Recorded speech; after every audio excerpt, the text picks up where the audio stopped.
दोस्तों आपको ये तो पता ही है कि जंगल में सीधे पेड़ सबसे पहले काट दिए जाते हैं और जो टेढ़े मेढ़े पेड़ होते हैं उनको छोड़ दिया जाता है। बहुत समय पहले गुरुकुल में बच्चे सीखने के लिए जाया करते थे, वहीं पर रहते थे, वहीं पर प्रकृति का आनंद लेते थे और वहीं पर अपनी सच्चाई ग्रहण करते थे। वहीं के पास के एक गांव का युवक गुरुकुल में पढ़ाई के लिए जाता था। उसके माता पिता उसे बचपन में ही उसे भेज देते हैं। गुरुकुल में जाने के बाद बहुत सालों तक वो अपने सहपाठियों के साथ बहुत अच्छी अच्छी शिक्षाएं ग्रहण करता है। उसे वहाँ पर जीवन के सिद्धांत सिखाए जाते हैं। उनमें से एक सिद्धांत यह भी सिखाया जाता है कि हमेशा भलाई का काम करो, अच्छा काम करो, सबकी मदद करो। ये ज्ञान मोहन के दिमाग में बहुत गहरा बैठ गया था। इसलिए जब वो वापस गुरुकुल से अपनी शिक्षा ग्रहण करके आया तो वो अपने गांव में सभी की मदद करता था, हर किसी का काम करता था। कोई भी युवक उसे काम करने के लिए कहता तो वो मना नहीं करता था। लेकिन जैसे तैसे समय बीतता गया। एक दिन उसने छुपकर अपने कानों से सुना कि गांव के कुछ युवक उसका मजाक बना रहे हैं। वो सब कह रहे हैं कि वो तो फायदा उठाने के लिए है, उसके तो मजे लो, फायदा उठाओ जितना हो सके, किसी के काम को मना नहीं करता, दूसरों का काम करने के लिए अपना काम भी छोड़ देता है। बताओ कितना मूर्ख है।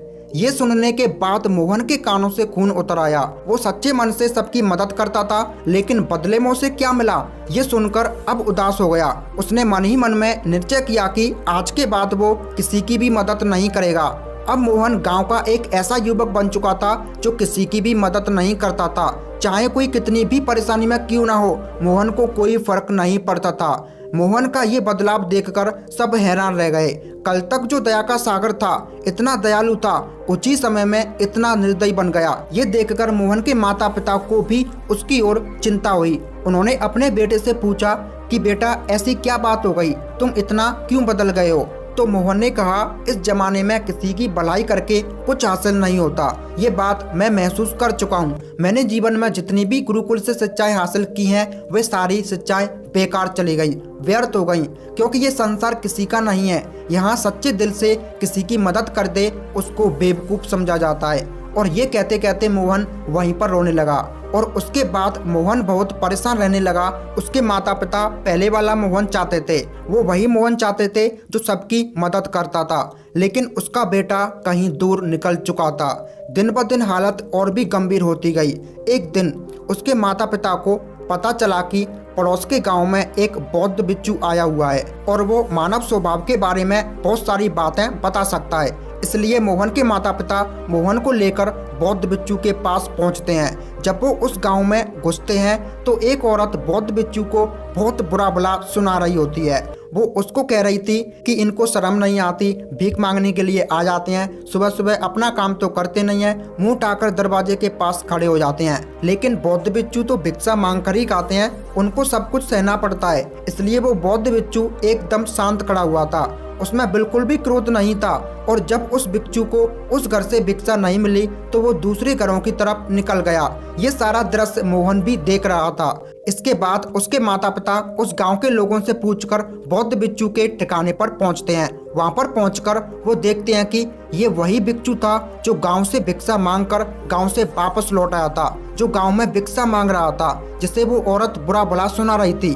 उसे देखने के बाद मोहन और उसके माता पिता ने उसे प्रणाम किया। वो वहीं पर बैठ गए।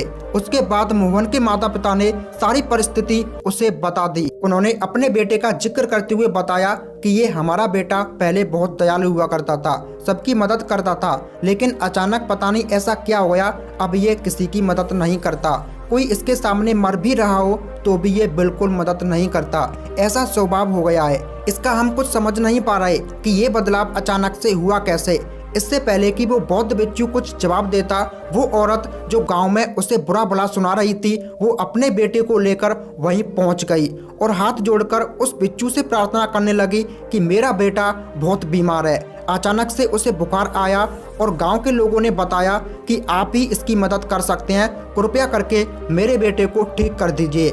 ये सुनकर वो बौद्ध बिच्छू तुरंत उस बच्चे को उपचार करने में लग जाता है और कुछ देर बाद वो बच्चा बिल्कुल स्वस्थ हो जाता है। ये सब देखकर वो औरत उसे कुछ भिक्षा देकर प्रणाम करके वापस चली जाती है। ये सारा दृश्य मोहन भी देख रहा था। मोहन के मन में एक सवाल उठ रहा था और जब वह इसका कोई जवाब नहीं ढूंढ पाया तब उसने बौद्ध भिक्षु से पूछा, शायद आपने उसको पहचाना नहीं, ये वही औरत थी जिसने आपको बुरी भली सुनाई थी, जो गांव में भिक्षा देने से मना कर रही थी। शायद आपने उसको पहचाना नहीं तो आप उसकी मदद नहीं करते। ये सुनकर बौद्ध भिक्षु मुस्कुराने लगता है। उसके बाद बौद्ध भिक्षु मोहन को बताता है कि दूसरों की अच्छाई करने से कुछ अवस्थाओं में दुख मिलता है, लेकिन अगर तुम कर्मों का सिद्धांत समझ लेते हो तो अच्छाई और बुराई, इसके सारे भेद तुम्हारे सामने स्पष्ट हो जाएंगे। मैं भली भांति जानता था कि ये वही औरत थी, लेकिन मैंने बिना कोई भाव रखे हुए वही किया जो मेरा कर्तव्य था। जब आप किसी की भलाई या किसी की अच्छाई बिना किसी लालच के करते हो, बिना किसी बदले के करते हो, वही अच्छाई होती है। लेकिन अक्सर जब हम किसी की मदद करते हैं तो हमारे मन में यही भावना बनती है कि बदले में वो इंसान मेरी मदद करे, लेकिन ज़रूरत पड़ने पर वो हमारी सहायता नहीं करता तो हमें दुख होता है। इसलिए किसी भी इंसान के साथ बिना कुछ पाने के भाव से उसका भला करो, और उतना ही भला करो जितना सामर्थ्य हो तुम्हारी शारीरिक क्षमता के हिसाब से, ताकि कल को अगर वो इंसान तुम्हारे साथ बुरा व्यवहार करे तो भी तुमको उसका खेद ना हो, उसका पश्चाताप ना हो कि मैंने इसके लिए इतना सब कुछ कर दिया और ये मेरे साथ अब ऐसा व्यवहार कर रहा है। इसलिए किसी का उतना ही भला करो जिससे तुम आहत ना हो। दूसरी बात, किसी दूसरे परिवार के झगड़े के बीच में तुम कभी मत पड़ना। अगर कोई पति पत्नी आपस में लड़ रहे हैं और वो पति अपनी पत्नी को पीट रहा है और तुम उसे बचाने के लिए पहुंच जाते हो कि भाई तुम औरत को क्यों पीट रहे हो, तो ऐसा करना तुमको संकट में डाल सकता है, क्योंकि वही औरत जिसकी तुम मदद करने के लिए गए वो ये भी बोल सकती है कि ये हमारे आपस की बात है, तुम्हें इससे क्या लेना देना, और इसका तुम्हारे पास कोई जवाब नहीं होगा। इसलिए दूसरे के फटे में टांग कभी मत अड़ाना। अगर ऐसी स्थिति कभी पैदा हो जाती है और तुमसे कोई मदद मांगे तो दरबारियों तक खबर पहुंचा दो, अदालत उसका फैसला करेगी। तीसरी बात, अपने विवेक का इस्तेमाल करो। अपनी आंखें खोलकर देखो कि किसे वास्तविक रूप से मदद की जरूरत है और कौन ढोंग कर रहा है, क्योंकि अक्सर लोग दया का पात्र होने का दिखावा करते हैं, आपको बेवकूफ़ बनाकर आपसे मदद ले लेते हैं। जैसे कि आज के युग में हम बहुत सारी जगहों पर देखते हैं, बस स्टॉप पर, रेलवे स्टेशनों पर, कि बहुत सारे छोटे छोटे बच्चे भीख मांगते रहते हैं। अब उसमें दो स्थितियां पैदा होती हैं। अगर आप उनको भीख देते हो तो आप भीख मांगने को बढ़ावा दे रहे हो, और अगर आप भीख नहीं देते हो तो वो बच्चा शायद आज खाना भी ना खा पाए। इसलिए ऐसी स्थिति में आपको अपने विवेक से काम लेना चाहिए। आप उनको पैसा देने की बजाय खाना खिला सकते हो या कुछ किताबें दिला सकते हो। इसलिए सही तरीके से मदद करने के लिए विवेक का होना बहुत जरूरी है, वरना तो आपके धन का दुरुपयोग ही होगा।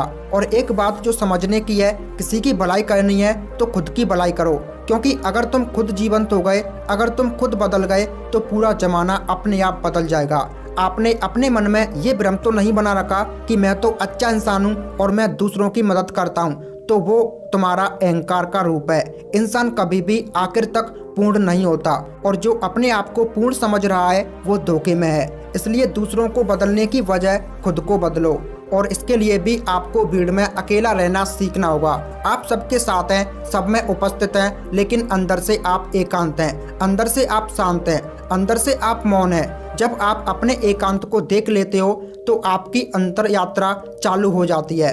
अपने अंदर के एकांत का आनंद उठाने के लिए आपको ध्यान में उतरना होगा। आपको रोजाना की जिंदगी में ध्यान का एक हिस्सा बनना होगा, ध्यान को वक्त देना होगा। उसके बाद आप पाओगे कि आपके अंदर के एकांत के समान आनंद इस दुनिया के किसी वस्तु में नहीं है, किसी वासना में नहीं है। नदी के किनारे पड़ा हुआ छोटा सा पत्थर भी उस नदी के बहाव से कट कट कर बहुत मुलायम हो जाता है, उसमें कोई भी दरार, कोई कोना नहीं बचता।